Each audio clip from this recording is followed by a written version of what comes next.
1. The Missing Goat. It all started one lazy Sunday afternoon in a small town near Toronto in Canada. Two school-going friends had a crazy idea. They rounded up 3 goats from the neighborhood and painted the number 1, 2, and 4 on their sides. That night they let the goats loose inside their school building. The next morning, when the authorities entered the school, they could smell something was wrong. They soon saw goat droppings on the stairs and near the entrance and realized that some goats had entered the building. A search was immediately launched and very soon, the 3 goats were found. But the authorities were worried. Where was goat number 3? They spent the rest of the day looking for goat number 3. Gradually there was panic and frustration. The school declared classes off for the students for the rest of the day. The teachers, helpers, guards, canteen staffs, boys were all busy looking for the goat number 3, which, of course, was never found. Simply because it did not exist. Whatever the area of complaint or search or dissatisfaction may be, relationship, job satisfaction, materialistic achievement, an absence of something is always larger than the presence of many other things. Stop worrying about goat number 3. 2. New hare and tortoise story. Once upon a time a tortoise and a hare had an argument about who was faster. They decided to settle the argument with a race. They agreed on a route and started off the race. The hare shot ahead and ran briskly for some time. Then, seeing that he was far ahead of the tortoise, he thought he'd sit under a tree for some time and relax before continuing the race. He sat under the tree and soon fell asleep. The tortoise plodding on overtook him and soon finished the race, emerging as the undisputed champ. The hare woke up and realized that he'd lost the race. The moral of the story is that slow and steady wins the race. This is the version of the story that we've all grown up with. But then recently, someone told me a more interesting version of this story. It continues. The hare was disappointed at losing the race and he did some soul-searching. He realized that he'd lost the race only because he had been overconfident, careless, and lax. If he had not taken things for granted, there's no way the tortoise could have beaten him. So he challenged the tortoise to another race. The tortoise agreed. This time, the hare went all out and ran without stopping from start to finish. He won by several miles. The moral of the story?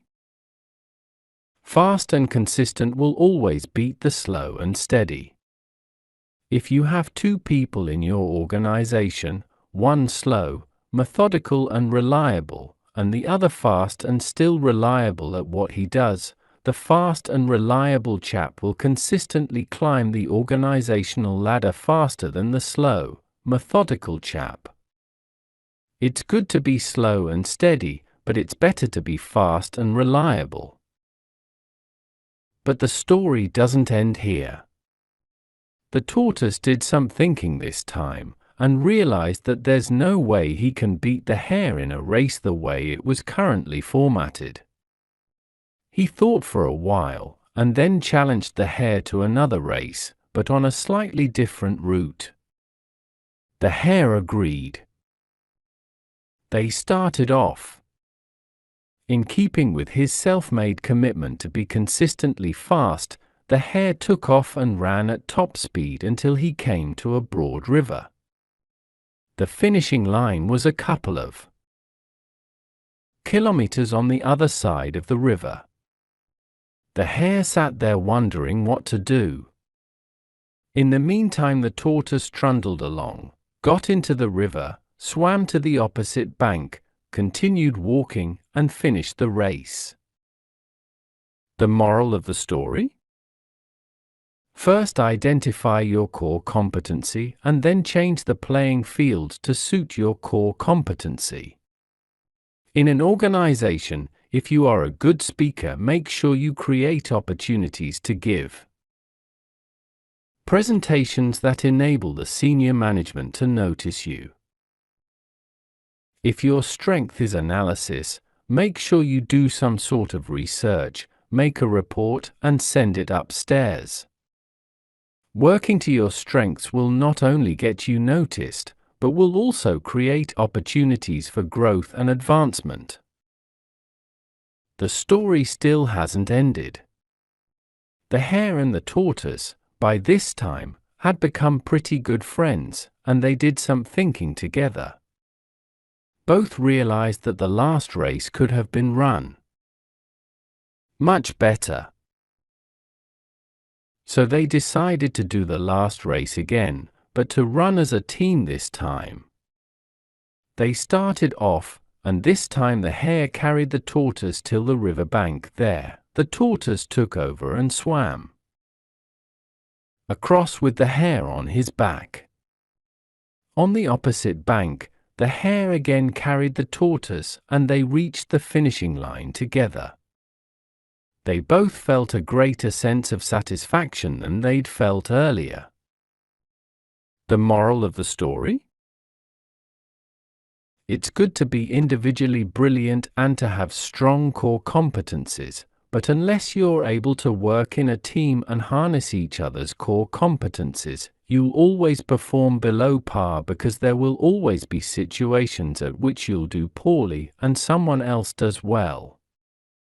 Teamwork is mainly about situational leadership, letting the person with the relevant core competency for a situation take leadership. There are more lessons to be learned from this story. Note that neither the hare nor the tortoise gave up after failures. The hare decided to work harder and put in more effort after his failure. The tortoise changed his strategy because he was already working as hard as he could. In life, when faced with failure, sometimes it is appropriate to work harder and put in more effort. Sometimes it is appropriate to change strategy and try something different. And sometimes it is appropriate to do both. The hare and the tortoise also learnt another vital lesson. When we stop competing against a rival and instead start competing against the situation, we perform far better. 3. Be kind, be compassionate. There was once a young boy who often was angry. His father decided to give him a bag of nails one afternoon, saying, "Son, when you get angry, take one of these nails and simply nail it into the fence in our backyard. You will feel better by releasing your frustration." After the first day, the young boy had nailed 25 nails into the fence. But as the weeks went by, the young boy grew more aware of his anger and put fewer and fewer nails into the fence. Although he never denied the anger that was there, in time, he found it easier to silently experience his anger and then release it rather than angrily nail the nails into the fence. Finally, the day came when the young boy stopped losing his temper completely.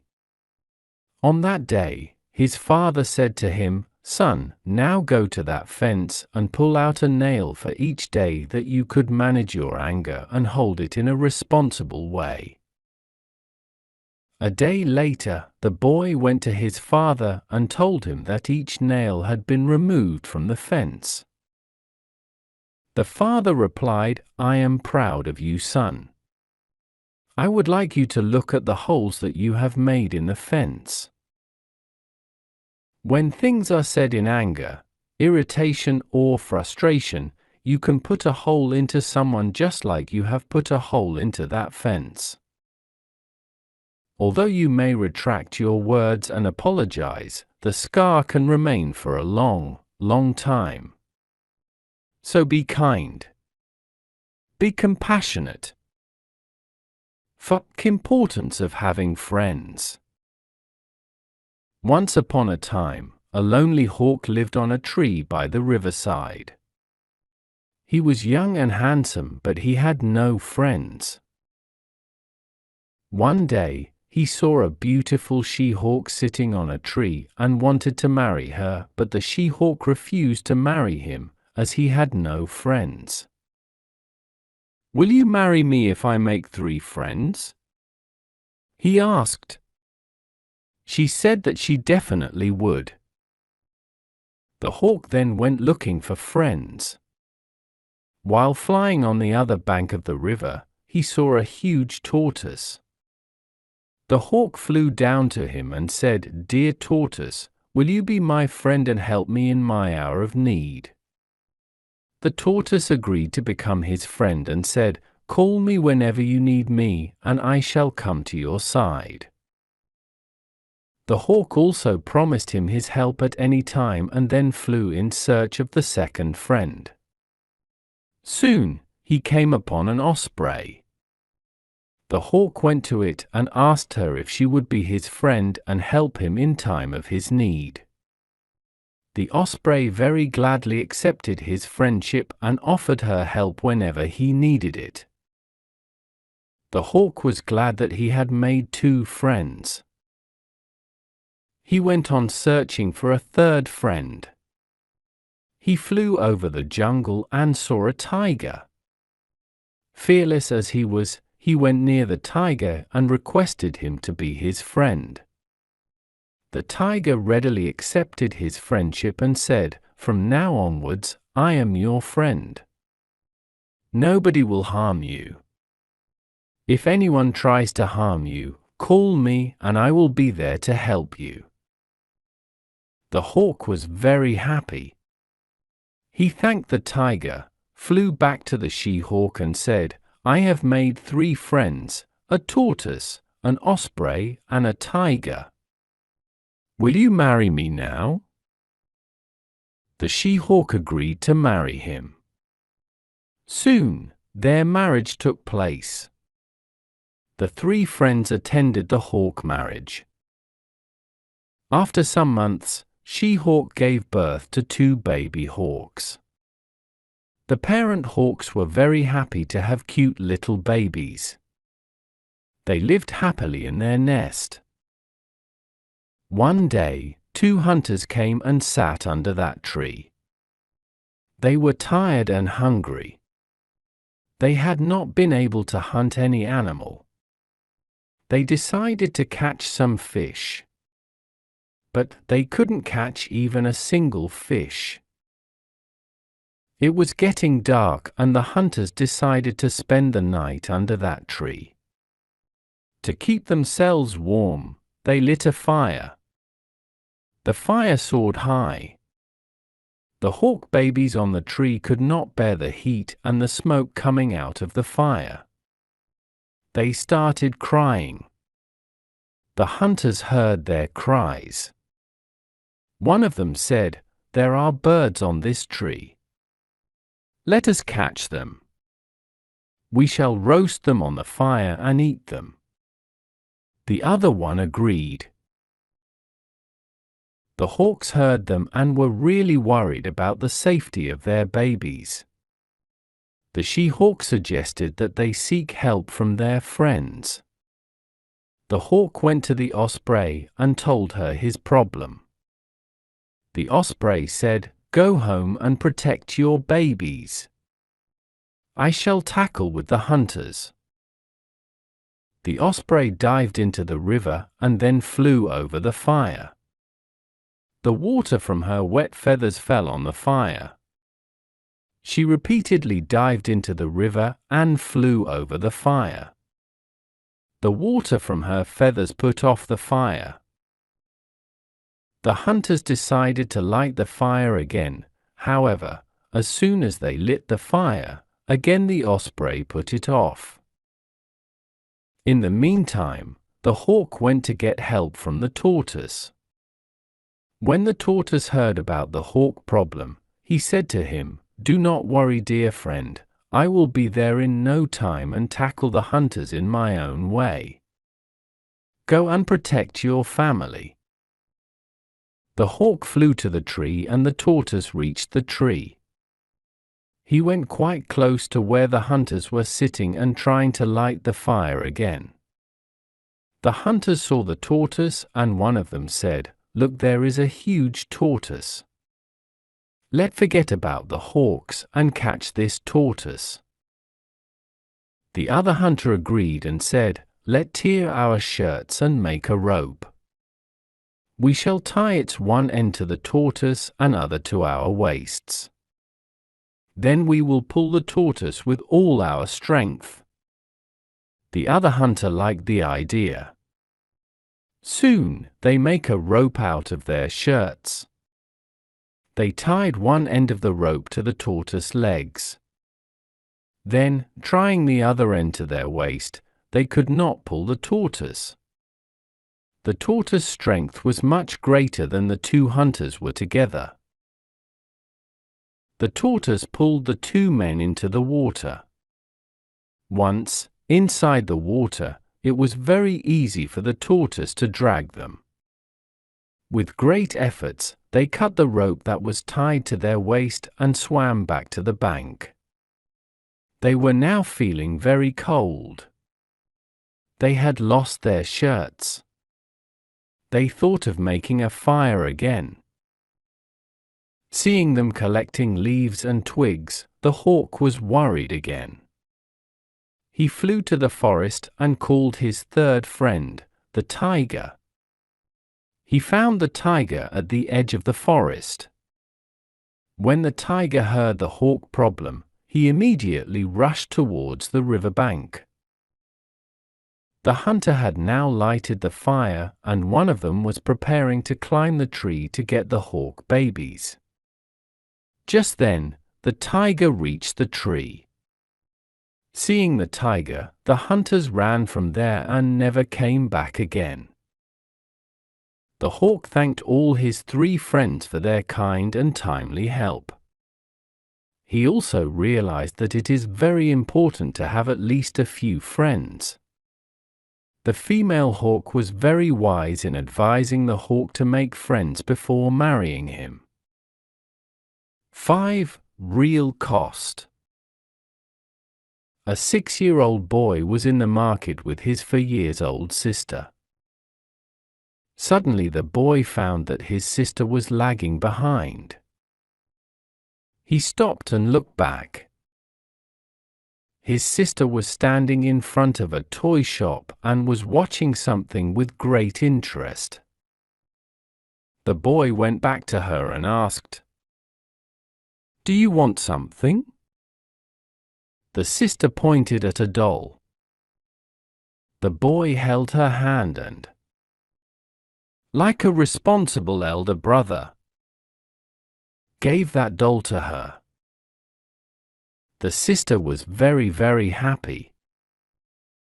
The shopkeeper watched this and was amused to see the mature behavior of the boy. Then the boy came to the counter and asked the shopkeeper, "What is the cost of this doll, sir?" The shopkeeper was a cool man and had experienced the odds of life. So he asked the boy with a lot of love and affection, "Well, what can you pay?" The boy took out all the shells that he had collected from the seashore from his pocket and gave them to the shopkeeper. The shopkeeper took the shells and started counting as if he were counting currency. Then he looked at the boy. The boy asked him worriedly, "Is it less?" The shopkeeper said, "No, no. These are more than the cost. So I will return the remaining." Saying so, he kept only 4 shells with him and returned the remaining. The boy very happily kept those shells back in his pocket and left with his sister. A servant in that shop was very surprised watching all these. He asked his master, "Sir, you gave away such a costly doll just for 4 shells?" The shopkeeper said with a smile, "Well, for us these are mere shells. But for that boy, these shells are very precious.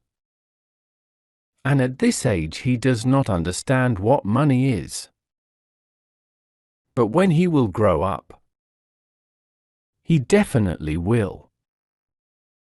And when he would remember that he purchased a doll with the shells instead of money, he will remember me and think that the world is full of good people. He will develop positive thinking, that's it. Think positive, be positive." 6. Welcome cup tea. A group of 15 sodders led by a major were on their way to the post in Himalayas, where they would be deployed for the next 3 months. The batch who would be relieved waiting anxiously.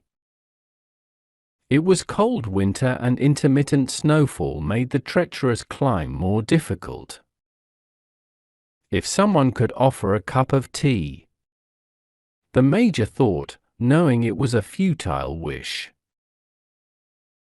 They continued for an hour before they came across a dilapidated structure, which looked like a tea shop but locked. It was late in the night. "No tea, boys, bad luck," said the major. But he suggested all take some rest there as they have been walking for 3 hours.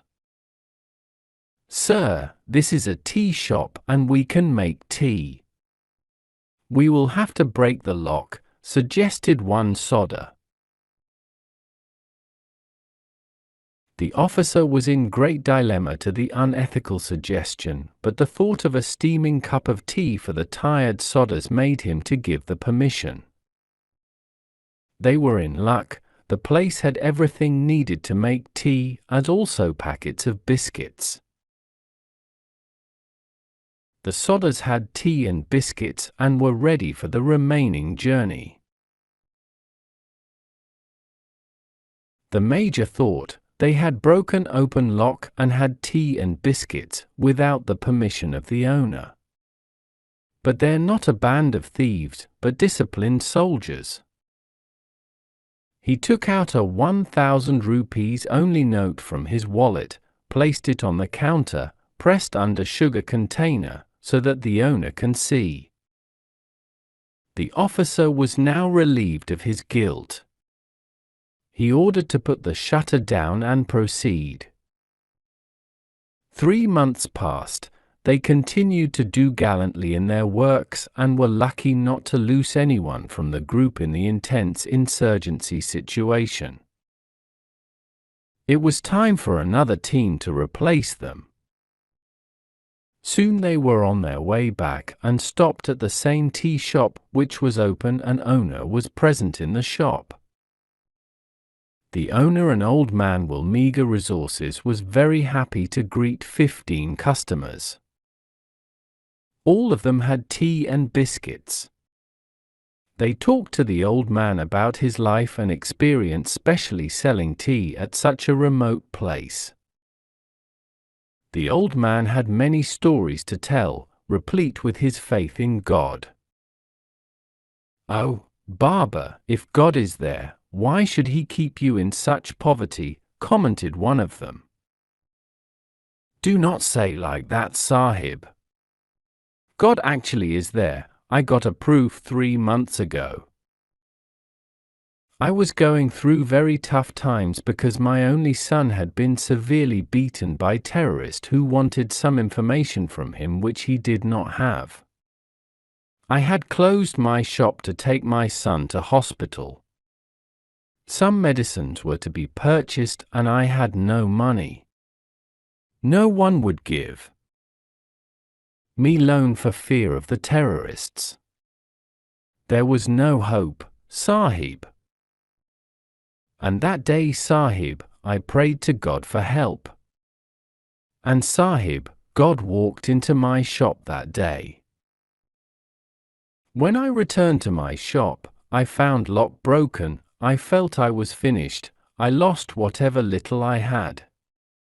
But then I saw that God had left Rs 1,000th under the sugar pot. I can't tell you, Sahib, what that money was worth that day. God exists, Sahib. He does." The faith in his eyes were unflinching.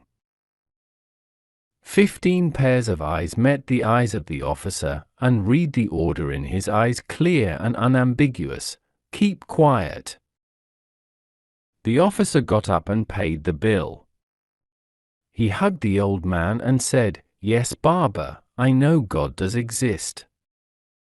And yes, the tea was wonderful." The 15 pairs of eyes did not miss to notice the moisture building up in the eyes of their officer, a rare sight. The truth is, you can be God to anyone.